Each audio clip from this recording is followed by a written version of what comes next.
genetic and genomic testing and its impact on psychosocial outcomes.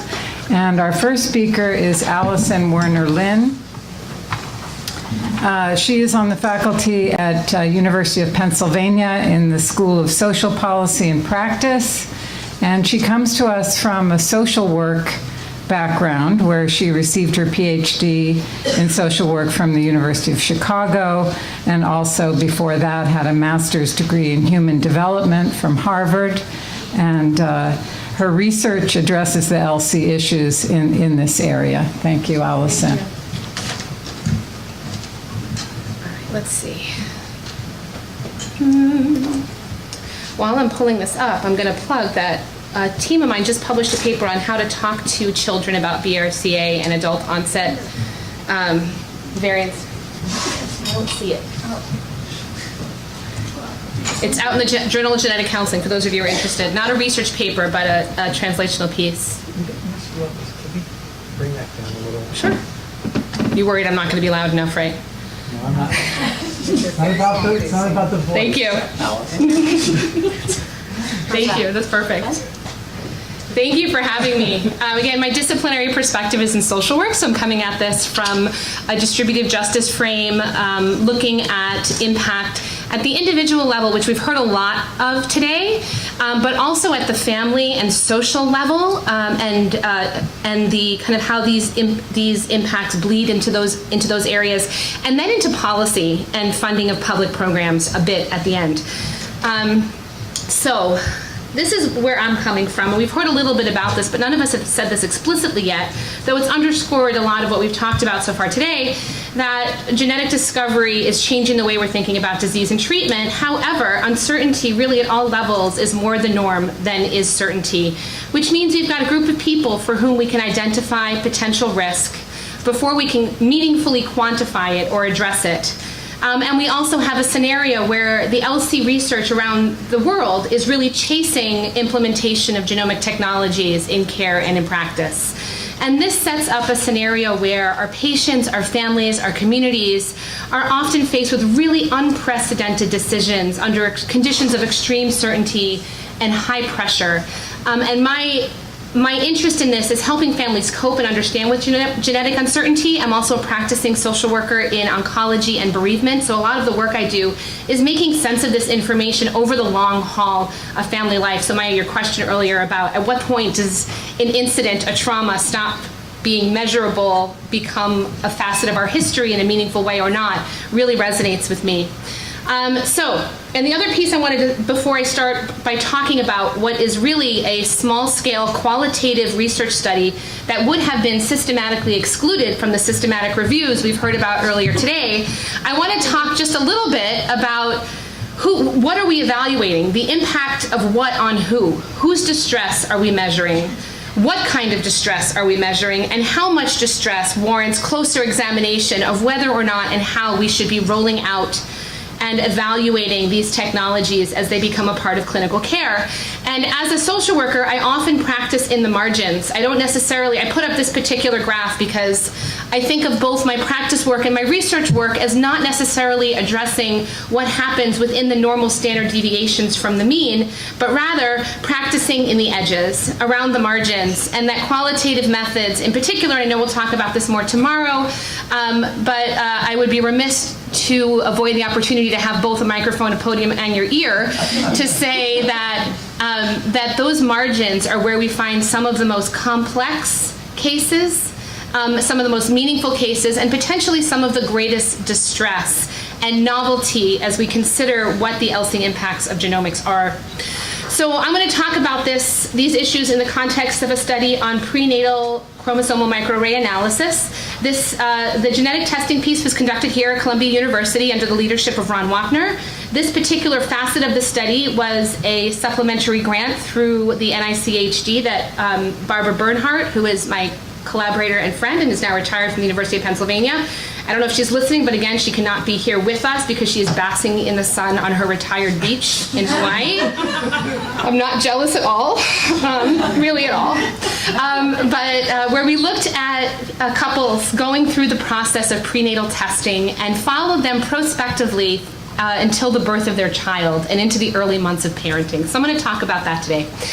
So CMA detects small deletions and duplications that traditional chromosome analysis doesn't get to, and as a result, ACOG recommends it as a first-tier test because of this increased yield.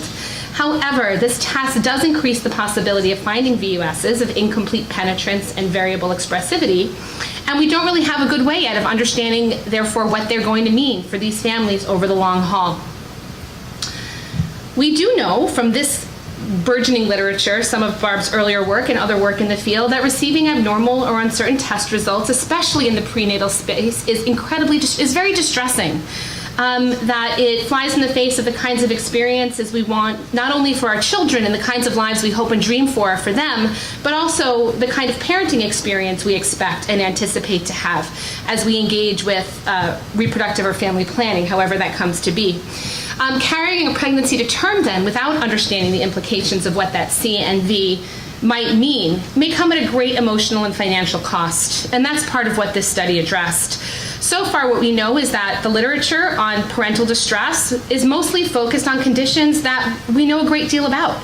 They have predictable courses, they have understandable outcomes, they have treatments, whether those are biomedical or psychosocial, but we don't yet know how this same process unrolls in this very uncertain space, where we are likely to find variants of uncertain significance. And we really need to understand how best to use this technology, and if we decide to use this kind of screening in the prenatal space, how we're going to help families make decisions about carrying pregnancies to term, how to say the word abortion in a clinic, especially given our political landscape, and how to engage in early child rearing when we have children who may or may not be affected and we don't know the extent of that. I would like at this moment to take a break and thank my dear and longtime friend Pablo Picasso for giving me permission to use his art throughout this presentation.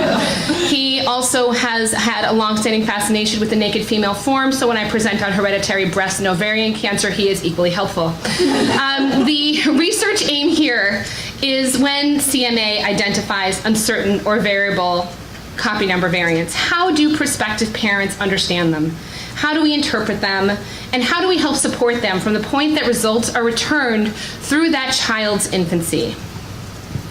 So here's what we did. And this feels like an odd slide today because we haven't seen a lot of methodological slides for empirical work. So I'm going to go through this with New York's like speed, but please do feel free at the end to push me back to this, and I'm happy to talk about our methodological approach. We recruited pregnant women from a variety of different centers around the country who had an indication for continued prenatal testing. They'd either had an early abnormal screen or advanced maternal age. There were a variety of different indicators. And we collected data over a number of periods of time, and I'll be talking about two of them. We did interviews, we did semi-structured interviews with women after they received their abnormal CNV result.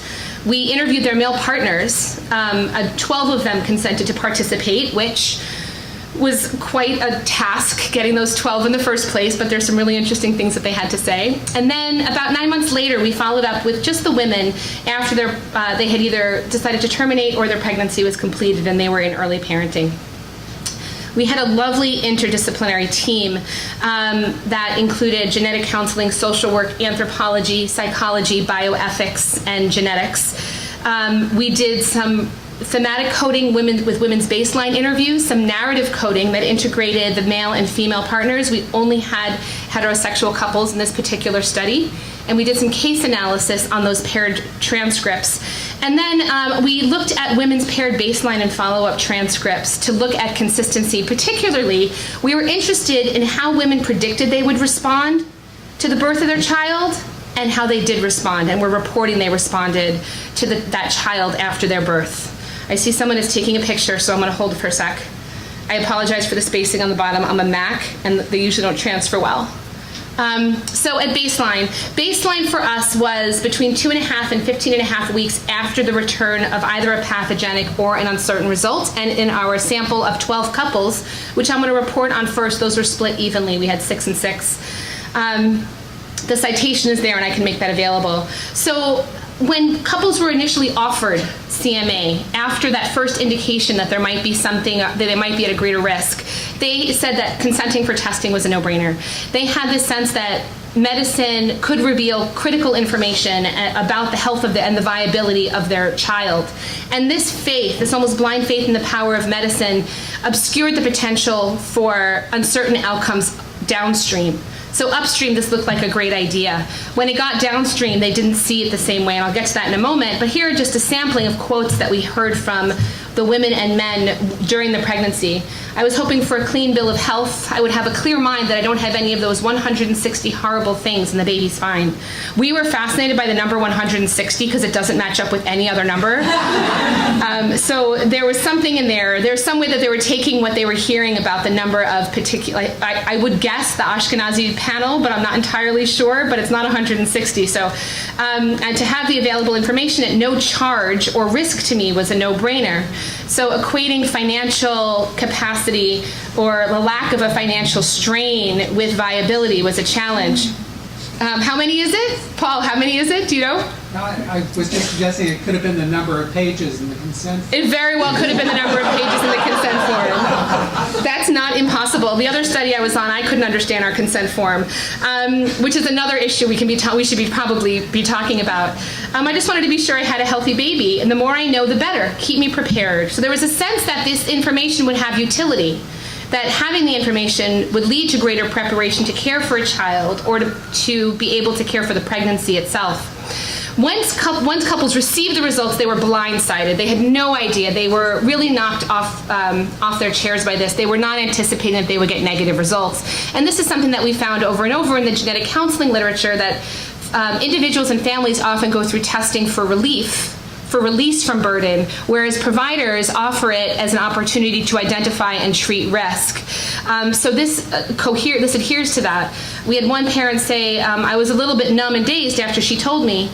And then it rolled out into this understanding that the providers had a whole lot less information than the parents expected them to have about the uncertain CNV. She was saying trisomy 11 is not compatible with life, but we don't know. There's only 4 case studies.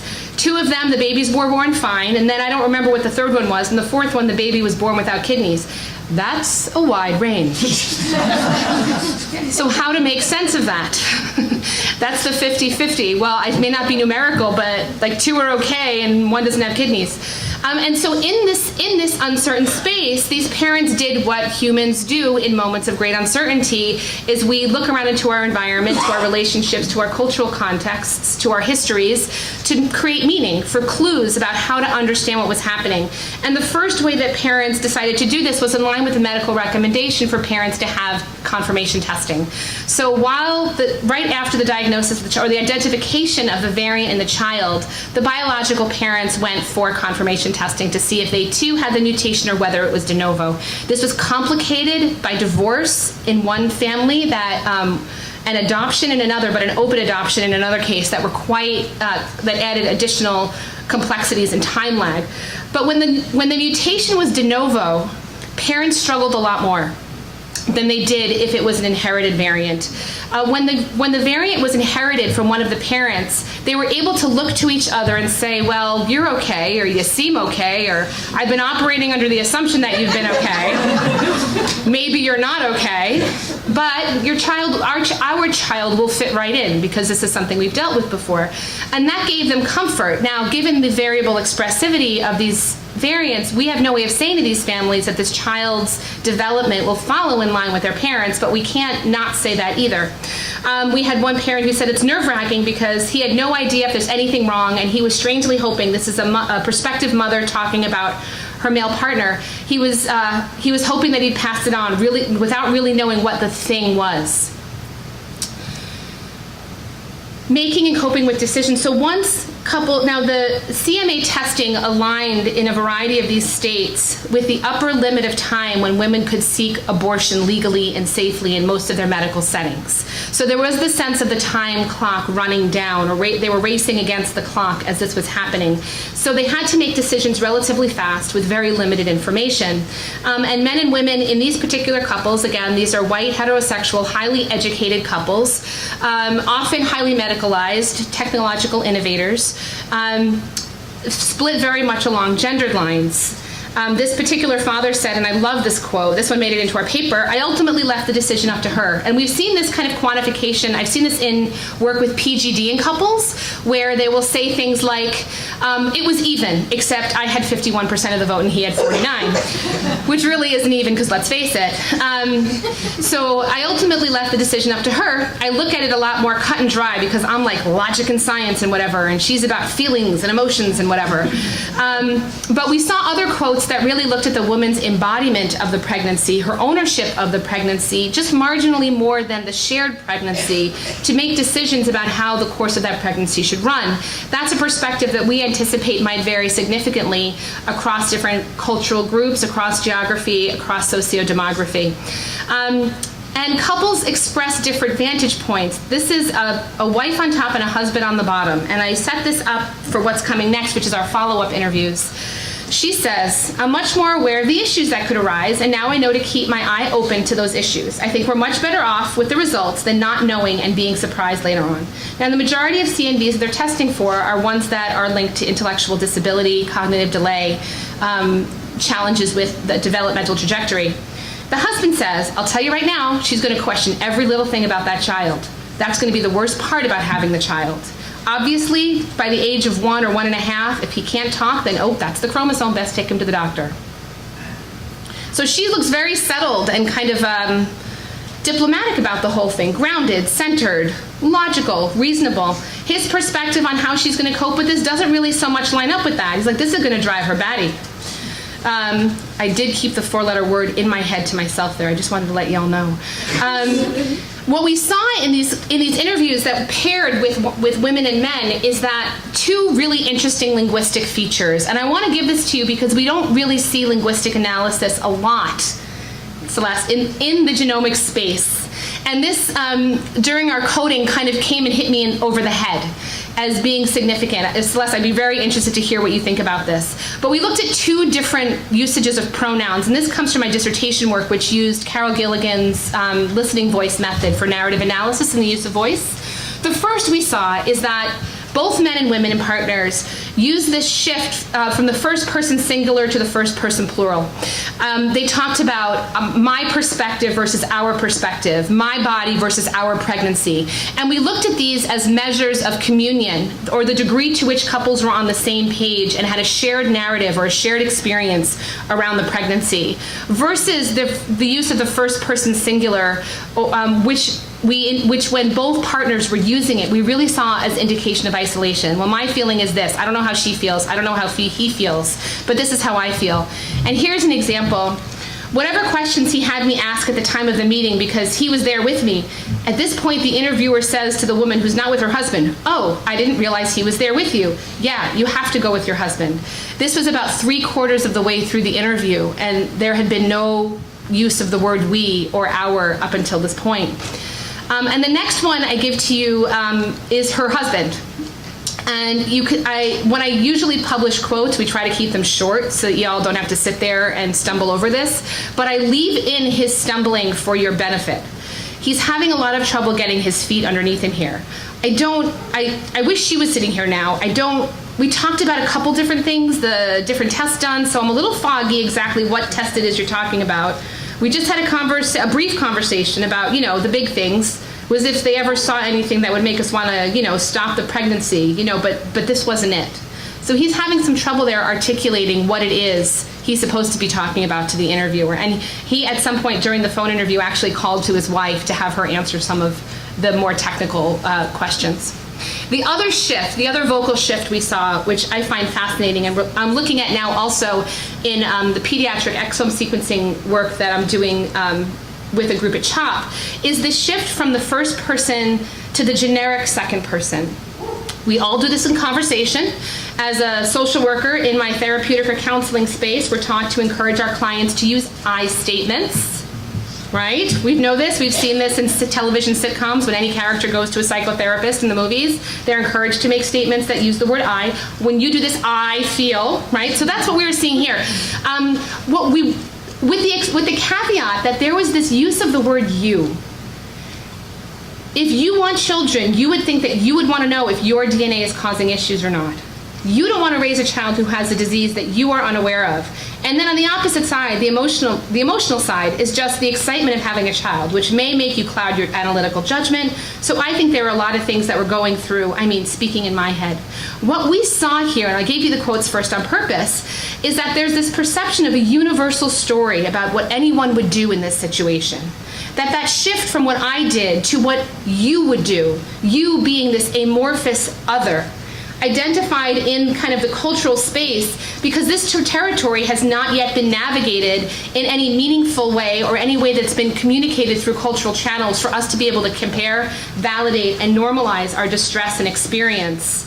The universal other is what we called it, enabled participants to do that, to affirm their actions, to affirm their decisions, and to feel good about how they were transported or how they traveled through this very amorphous and uncertain territory.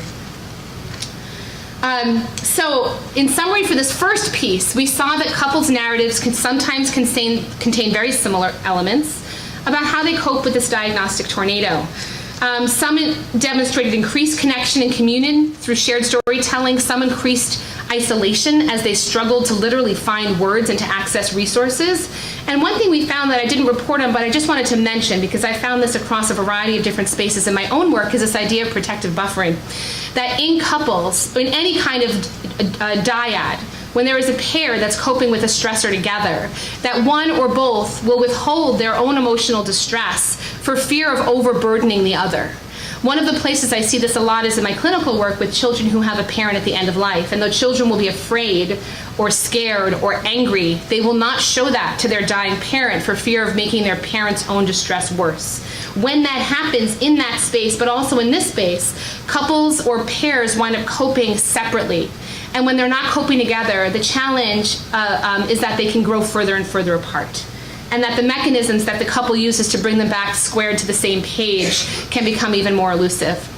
So, follow-up. 6 to 11 months after the birth, they can't find anything wrong with him yet. Dramatic pause. And here you see my friend Picasso again. He's going to be all over these pages, and again, I'm grateful. So, at follow-up, 73% of the mothers, we only interviewed the mothers at follow-up, which I think is a huge methodological flaw. I would love to be able to see partners and families interviewed whenever you're talking about reproductive planning or decision-making, or whoever else is involved in that decision, right? It doesn't have to be 2 people. Sometimes it's 3 people. Sometimes it's your family. Sometimes you can't get your mother-in-law out of the delivery room. There's so many ways that families are involved in the act of being reproduced. 73 of the women reported their infants were developing typically. 73, 3/4, that's really good. 64% expressed concern about their child's future development. All right? 64 includes the 20. Yes, that's overall. So a number of mothers who reported their infants were developing typically also reported that they were concerned about their child's future development. There's some wonderful work about positive illusions, the things we tell ourselves compared to the general population. More than half of us think we're more attractive than average. More than half of us think we're funnier than average. More than half of us think we are more intelligent than average, right? That can't all be true. I am a qualitative researcher, but I do know statistically that those are anomalies. So this is something to be interrogated. So we looked at this data, and what we found was 3 different patterns of parenting that I'm going to map out for you. The first 6 of our 23, I believe, mothers held vigil over their infants with intense and active monitoring. They looked at every behavior. They watched and compared every milestone to siblings, to other infants in their community, to Dr. Spock's handbook, to internet guidelines for what is your baby doing today. I have 2 mothers here. The first one said, occasionally he, the baby, will have a repetitive behavior, but it doesn't last very long. I mean, he'll rock back and forth for about 5 minutes maybe because he's exhausted or whatever, and it's not hours on hours. I'm just very aware of any little movements or behaviors, I guess just heightened because of the results. And they attributed these inconsistent behaviors or lapses in milestones to the CNV. Another mother said, other babies are usually turning as a mode of transportation, of movement. I'm like, why aren't you moving? Why aren't you doing the things that you're supposed to be doing? The things that tell me that you're healthy and that make me feel like I'm doing a good job of parenting you. 3 of these 6 sought out evaluations by pediatric specialists or early intervention programs, and all 3 of these mothers had children who they said were developing typically. The deletion and the duplication that my son inherited, that uncertainty created havoc for us. I had him evaluated by a pediatric neurologist when he was 2 months old. I don't know about you guys, but when my kids were 2 months old, they were basically doing like, if it didn't go out, it went in, and that was really all they did. They ate and they pooped, and that was pretty much it. And I don't undervalue the need for pediatric neurology in so many different spaces, but this was a child who was developing typically for that age. Another said of her daughter, she gets therapy just because we're entitled to it since around 4 weeks. She's 7 months now. We had 2 or 3 evaluations with the team, and I'm not paying for it based on my income, so it's a free service. They come to my home, they work with her just to keep her on top of things. Some of the physical traits that we were told to worry about were eyes. She's seen an eye specialist, her eyes are fine. Her heart was checked out, her heart is fine. So we're looking at consumption of resources without evidence of need in a space that has significantly limited financial and woman and manpower to be able to provide these resources. 10 mothers held in tension the relatively typical nature of their child's development with the idea that the boat could still go down, that the iceberg could potentially still be out there. For some of them, they had heightened worry at birth, but as soon as they visualized the child and saw that the child was phenotypical at birth, that worry dissipated. Seeing the child somehow made it much more real and limited the import of that variant. Others viewed the child as well so far and believed that problems could arise. We loved this quote. It's so telling. It crept into my head. What if this microarray result, like there's something wrong with her and we don't know, and one day she just has SIDS and stops breathing? Significant concern. She's got a strangely mellow temperament, so I think, is there something wrong with her that she's just so lovely? It makes no sense. Babies are apparently supposed to be little pains in the noggin. And then we had 8 other mothers who were completely unconcerned about the CNV, though they did decide to participate in our follow-up research, which is an interesting point. They rarely thought or worried about it. 4 of these infants were typical at birth, and the parents disregarded it. It was, we're just enjoying having the baby. We're working on little sleep. We're trying to make ends meet. We're trying to figure this out. The other 4 mothers had a very different experience. These 4 mothers had infants that they did not report were developing typically. These infants were significantly impacted by either the CNV or some other change or biomedical challenge, some kind of birth defect that led them into high-intensive, treatment-rich interactions with medical providers that made the CNV kind of unimportant. It reduced the significance because their primary concern was keeping that baby alive and healthy and well. Some of them had considered fetal surgery or had had multiple surgeries within a couple weeks of that child's birth. The bottom quote, after we got the diagnosis, they needed to do an amniocentesis and microarray to rule out other major issues because we were considering fetal surgery. They found this microdeletion that didn't have any known significance. I really didn't give it a second thought after she was born. That's the first one. I thought I had a quote for the second one, but I guess I don't. So I'm just going to keep going. A couple of limitations, and these are important to think about.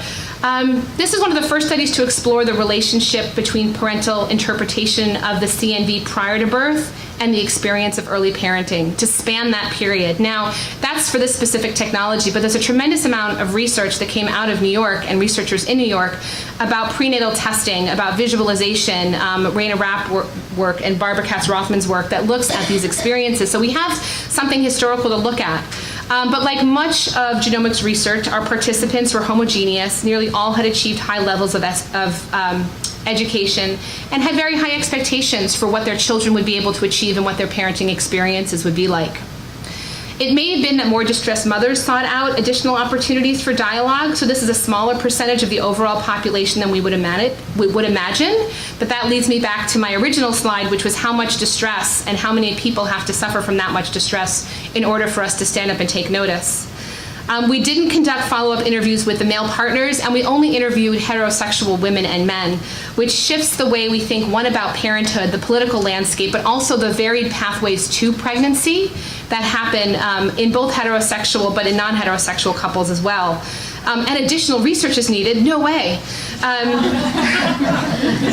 to look at the longer-term consequences of what this means as these children hit school and social contexts where, if the CNV is going to become expressed or visualized, what that looks like as those kids hit academic environments, and there are more standardized measures of progress, like reading and math skills, being able to sit still skills, which my 15-year-old is still struggling with. So.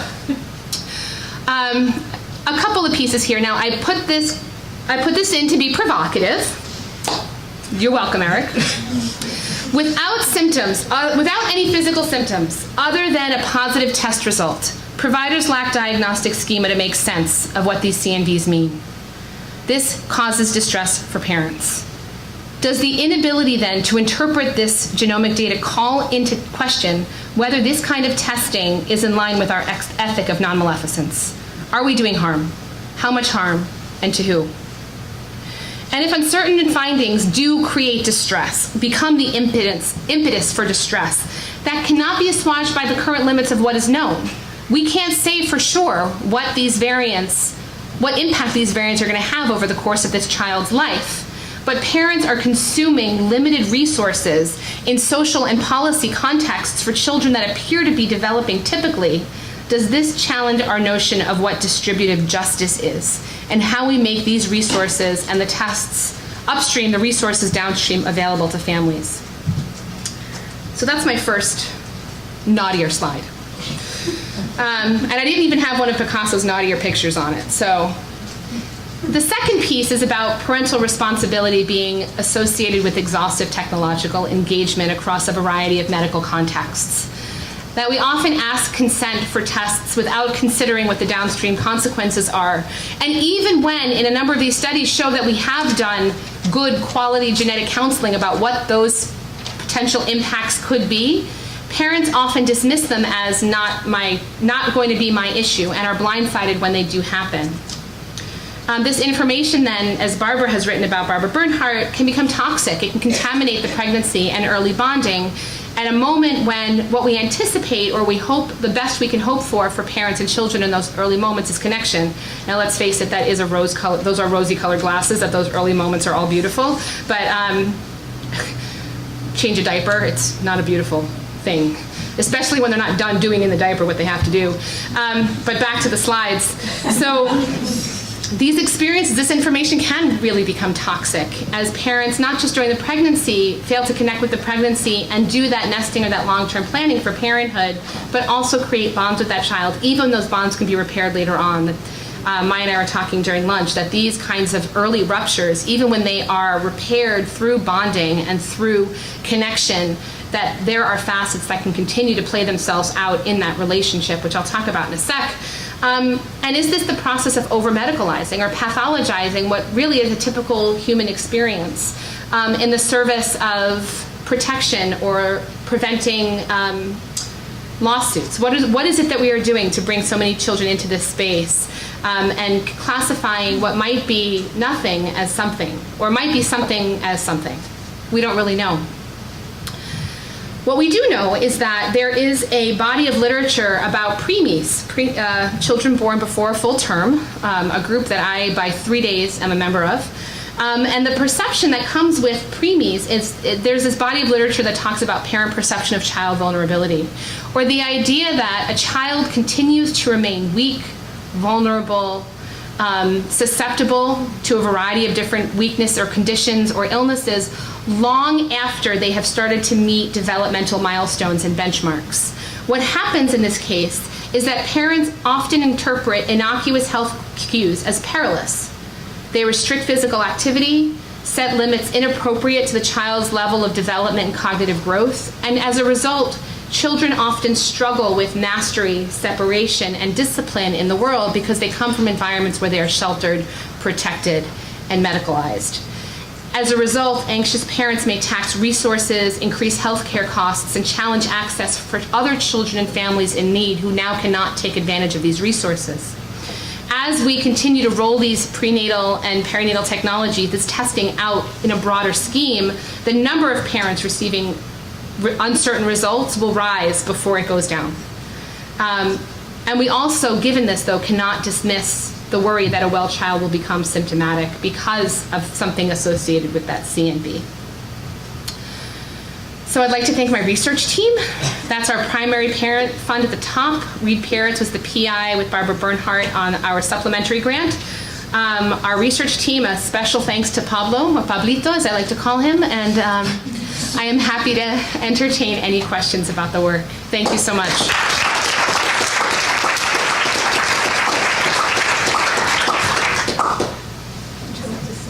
No, I'm good standing up, actually. I agree. I like standing.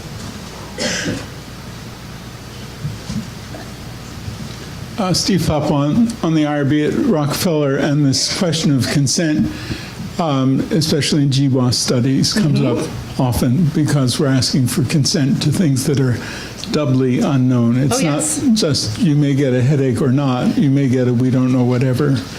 And I'm glad that you offered to speak more about consent, especially with Paul here, because we're kind of in the realm of the therapeutic misconception here, since people go into these studies assuming they'll have clarity. Yes. And should be warned that they won't. Yes. So I'd appreciate anything more you could say about this issue.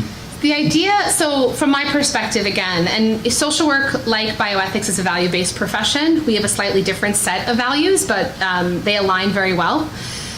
So we see consent as in the service of autonomy, right? As an informed decision-making, that individuals have the right to make decisions about what is best for them based on what they understand of a risk and how they measure that against their own personal values. In that process is the idea that we can quantify or explain or operationalize what those risks might be. We're doing a really poor job of that in this particular space. We don't know. We just don't know. And even when we do know what the potential landmines are, to be able to communicate those and ensure that families understand them in a way that will facilitate coping and adaptation downstream is near impossible, at least from my view and in this space, in this moment. It may be that someone in this room has the answer to that question, and I will buy you drinks. Not tonight, I have plans, but tomorrow I will buy you drinks. So when I don't understand consent forms from my genetics team, I feel like I'm a little more educated than the layperson about genetics. I worry. There's really no good way to write this at a 6th grade level, or to account for all the variation and the impact that could happen to these families downstream. And so my plug there is that without good psychosocial support in an ongoing way in these centers, we run the risk of doing more long-term harm, or doing some long-term harm of research in our research endeavors and our care. And that's why one of the other reasons why I question the stated experience of altruism as a justification for participating in research that is not fruitful for families. Thank you. I'm Anne Marie Rowe. I'm an OB/GYN and a clinical geneticist, and I think this is great. The one thing I would make is that since these are people who have pursued testing, and particularly the people of higher education who probably place more value on data, I think it's so selective, because I can tell you, coming from a population, working with a population that is multi-ethnic, multicultural, and very different levels of education, I would tell you that in our population, even I work at Jacobi, which is a city hospital, and I worked at Montefiore before, which is just across the street. But there's a difference. So different. Our pickup rate and this is for people who have anomalies, for having invasive genetic testing is less than 50%. Yeah. Mostly for cultural reasons. And I also think that it's different when you're talking about screening somebody earlier in pregnancy than later in pregnancy, because there's a buy-in to pregnancy that we see with couples. We also see that it depends on the ambivalence surrounding the pregnancy in general. Absolutely. It's very different when you have a 20-year-old couple who weren't really expecting to have a baby and they're not really sure, versus the 40-year-old who was my last chance. And so I do think this uncertainty and the fact these families are watching these kids, so that might also be just a factor of who these people are.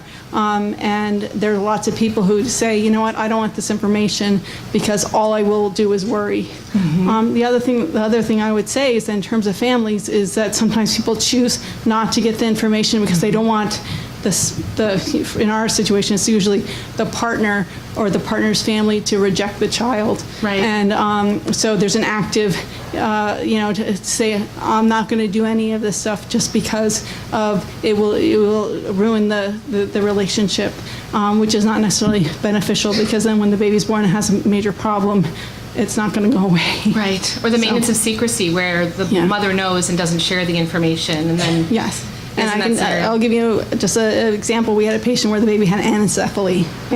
I mean, the baby was never going to survive. Yeah. nobody in the family knew except for she knew. We couldn't tell anybody. And then she's coping with that grief and anticipatory loss and isolation. Of course, and so I do think genetic testing, of course, leads into all these uncertainties, but unfortunately there's uncertainties in pregnancy in general. Yeah. Thank you. One of the ways we're seeing also that the yield, the diagnostic yield, is that the majority of people who've participated so far in GWAS are people of common ancestry, right? So it's more likely that people of an ancestral minority in this country, what we would think of as an ancestral minority or racial ethnic minority in this country, to find variants of uncertain significance just because we haven't had the numbers come through to be able to understand in a comprehensive way what their genes or those changes mean. And that's a multi-edged sword. I don't even know how to start unpacking that one here. Yeah, in this space. Hi, thank you. Hila, postdoc and genetic counselor. You mentioned that one of the participants said that they did it just because it was free and it was offered to them, and I'm wondering how you interpret that, and specifically about the All of Us program that is free.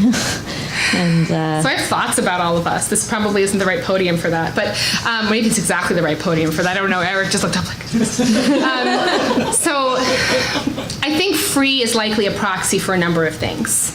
I think free, when a participant says, I did it because it was free, we see a lot of these technologies, PGD for instance, as being completely prohibitively expensive for all but the most elite patients we have coming through our clinics, and some of them we never see. They go right to those clinics. So the idea that there could be information, and as you said before, my OBGYN at Jacobi, where are you? In the back, yeah. So that this is likely a group that finds solace in science and numbers and control and is used to that. And by now I've forgotten what the question was that you've asked as I've started talking. But tell me again, because I wanted to speak to it. Oh, the idea of free testing. What do you think about the fact that we're offering free testing so we can do research on these people? I think it's coercive to a certain extent, that we offer it without, if it's not, doesn't have companion parts of care. So we offer this testing, but there's no follow-up for these families. We're not providing psychosocial support to those families who have negative outcomes. So I think for a lot of the families that participate, the idea that it's free is an incentive. It's not the primary incentive. I think, though, it could become a bigger and more problematic incentive when families feel like they don't have access to resources unless they're offered free and through research protocols. This is something that we see at the NCI in my work there in the clinical genetics branch, that families are coming from all over the country because it's free. Those are robust services, but still it's free, and that's a big part of the motivator to keep them coming back over and over again. And I think that what you said just before, the fact that we offer no follow-up and the counseling and all these things don't have to be part of the research is a big problem. And it's unrealistic really to expect it from genetic counselors who, we don't have enough of them. They are overburdened with their caseloads. And their expertise is in and around communicating and supporting decision making. So to add to that a long-term caseload of counseling and supportive work, even if it includes medical decision making around genetic variation, is quite a challenge. That's a huge, as someone who works in the private practice therapy space, it's a huge burden. That's a large job responsibility, and it would be a big professional change. Partnerships, interdisciplinary ones. Hi, thank you for your talk. I'm Carolyn Newhouse from the Hastings Center, and we've met before. Yes. So I wanted to pick up on one of your comments at the end about non-maleficence and harm, and maybe what might be the implications of that or ways to draw that out. So one might think that the evidence of harm is already enough such that, and harms on a both personal and social level, that we should just say no return of certain results, either in the research setting, clinical setting. Social services shouldn't be looking at that body of evidence at this point to make decisions about allocation of a scarce resource. So I wondered if you're ready at this point to sort of accept any of that you see enough evidence of harm that already those kinds of more policy things are supported by the evidence. I'm not ready. But it's funny, in this space and in other spaces, I'm often accused of being a naysayer, and I think that's because I'm not fully on board. I think like any lack of full and complete commitment to pushing all of the science forward puts me in the naysayer category. I'm definitely a cautious skeptic. I think we have to think very carefully about how we return and where and in what settings returning uncertain results makes sense. And I think that takes us back to the landscape again, which is beyond the scope of this talk, but is how providers at a variety of different professional training disciplines define actionable and how patients define actionable. And in the medical space, I think it takes on a very different connotation than it does in the patient and family space. And I think that's a conversation that we haven't really teased apart in any meaningful way yet in the literature. Cool, thanks. And so maybe just like another framing about harm in research, because I think then one implication of that, which I agree with, might be that we do acknowledge that there are individual level personal and familial harms that might occur in the context of research participation, and whether or not people are being honest when they say they're doing it for altruistic purposes. We sort of, I think, have to admit that those harms are worth the benefits that this research produces, which is the knowledge base gained. And it might take several years for us to like muddy through that. But do you think that's like a fair I think that's why we're here. I think that's the Yeah. professional calculus we're regularly doing in this space, which is how much harm is too much and whose harm. And at what point do we hit a threshold where we've done too much harm? And I think we have a very dark history in this country and has spurred dark histories elsewhere in the world that we can fall back on to see how science has been used to propagate pain and suffering. So I'm not going to say that I think all research, like all surgical procedures, you always run a risk. They're really variable still. They're almost as uncertain as the expressivity of these variants, to make an analogy. But I am happy to keep talking with you about it. Thank you. Paul? So as an aside, just a follow-up to your colloquy with Gila a minute ago, I'd encourage you to consider the possibility that offering free testing without adequate adjunctive supportive services may not be coercive, but may be exploitative, and that may be the Fair, right yes, label yes, to yes. put on it as a matter of fairness. But the reason I came up is because, as you know, we here, through our SEER, actually, we're doing a larger follow-up study with the same sample that you reported on with your qualitative study, which was led by Wendy Chung and Catherine Monk. And I just wanted to give you, since the data is still being analyzed, just a little snippet. Yes, and please. give all of you a little snippet of what the findings will be, which I think you won't be surprised by. So Having your computer out made me totally nervous. the by team, well, you know, I brought it up in part because it's hard to be more than 6 feet away from Totally. it, and in part because that's where the summary is. So the research team recruited 329 subjects, both fathers and predominantly mothers, and conducted assessments both of the parents and the child at 12 and 36 months after testing. And the sample consisted of kids who had VUSs in utero, almost none of the parents who were told that their child had a VUS terminated the pregnancy, just a very we only small had one in number. our full sample. And most of them went to term, and so we had both the VUS families here and the no finding families here, and they were compared. So just based on the preliminary analyses, compared with the other parents, those who received VUSs saw their kids at 12 and 36 months as less competent. They reported greater tension and distressed mood for themselves. They were more secretive about sharing the results. They didn't tell family members or care providers. And they were less satisfied with their decision to receive the results. They were more likely to ask themselves, why'd we go through this in the first place? So, I mean, that all suggests, as you suggested, that receiving news of a variant of uncertain significance is not a neutral event in the life of a pregnant couple. Thank you for sharing that. That makes me sad. I'm going to insert an emphatic sigh. that the story's not over for those children. Maybe part of the reason that parents don't share that information with their social circles, with children's teachers, is that there's a lot of good evidence. There's some cultural knowledge around this, but there's a lot of good evidence that our initial perspectives or that information does impact, even if we can't articulate how or when or even see it in our own behavior, the ways we look at children. So there's research in schools where classroom teachers were given a list of names of children in the class who are high performing, that the children were randomly assigned to a high performing group or a typical group, with absolutely no academic standing difference between the two groups. And at the end of the year, the children who were identified to the teacher at the beginning of the year, the teacher could not identify the names of the children who were told to her as being high performing, but all of them were more high performing. So these kinds of narratives become infused into our daily practices in ways we can't even understand and articulate or see on a regular basis. Amanda Lim, Cardiff University. So I work as a disability ethicist, and so my question is around specific learning disabilities, things like dyslexia and dysgraphia.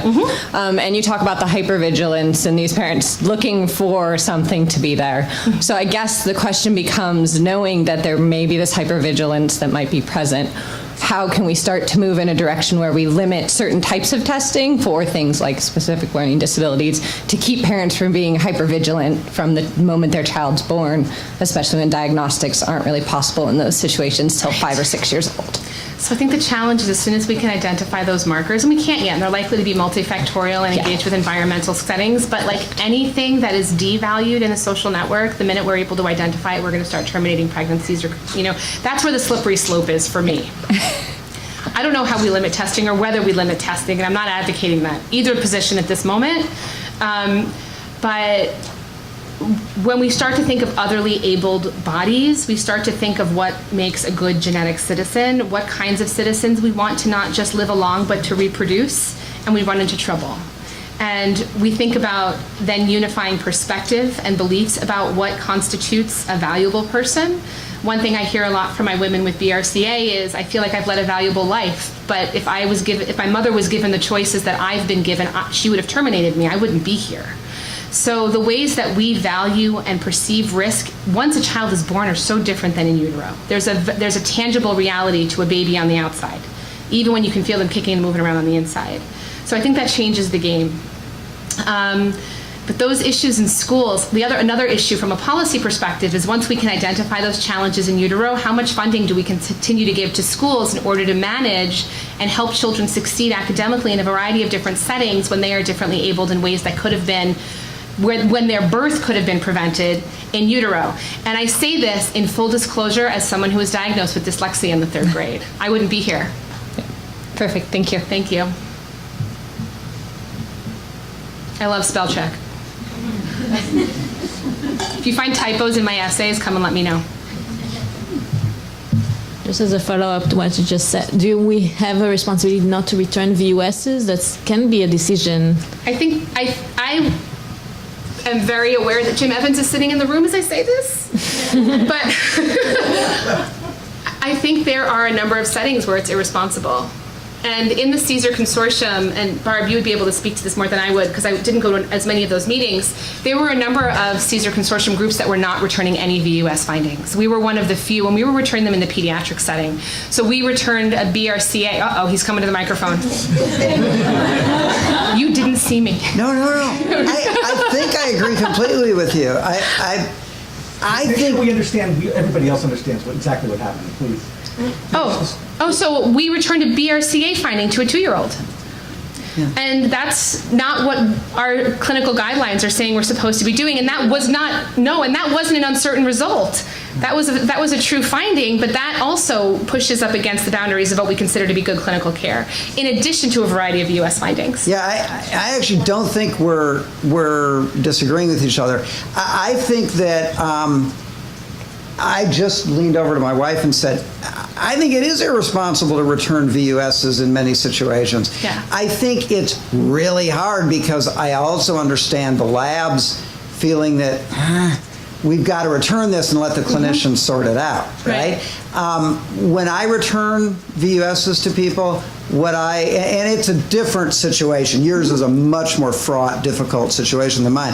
I'm doing it in the context of adult genetic testing. About 80% of it is cancer. And I tell people to ignore VUSs. I think that's what we should do in almost all of these situations. The issue with returning a certain result, BRCA to a child, I'm actually in support of that in the right circumstances because it has such important implications for the mom or dad, right? I'm not worried about the kid. I don't think we should test children for BRCA. That's crazy. But if you find a clearly pathogenic variant in a 2-year-old, there's a 50% chance, basically, that her mom has it, right? And that child has a real interest in mom not getting breast cancer if the mom chooses to, I think that one of the places where we get into trouble there is that clinicians and genetic bench scientists do have a lot of trouble holding that information. Even when IRB protocols have said we will not return it. Again, we don't want to conflate research and clinical. They're very different, right? In the research setting, you can hash it out with the IRB, and it's a matter of making a decision up front, what you're going to return. In the clinic, it's actually a little messier, I think. Sure. Right? It's more real life. We have time for one more question. Thank you. That was a wonderful talk. Thank you, Rachel. I am wondering if it was always clear in your study when something was a variant of unknown significance and when prospective information might or might not be predictive of phenotypic expression later on, because on the newborn screening side, where I have a lot more experience, those categories get very mixed up, and I feel like that's also part of the understanding of uncertainty. So I'm just wondering if that came up or any thoughts that you have about it. It didn't. But I can see that space on the nurture side of the debate with this. I pulled the slide back up on purpose, that if children are guarded and protected more by parents and children are taking fewer risks, not like normative risks of exploring their environment, engaging with their environment, so they're cautioned away from things the way siblings might not, then we may be creating a space where children are delaying gross motor or fine motor skills, or engaging with strangers or others, not just to take the candy out of the car, but just people in their social and physical world, in their attachment behaviors in ways that will make it harder for them to adjust to school or daycare, childcare environments. I think there is a way that nurture picks up this information on the parent side and can become a self-fulfilling prophecy for the child. Thank you. Thank you.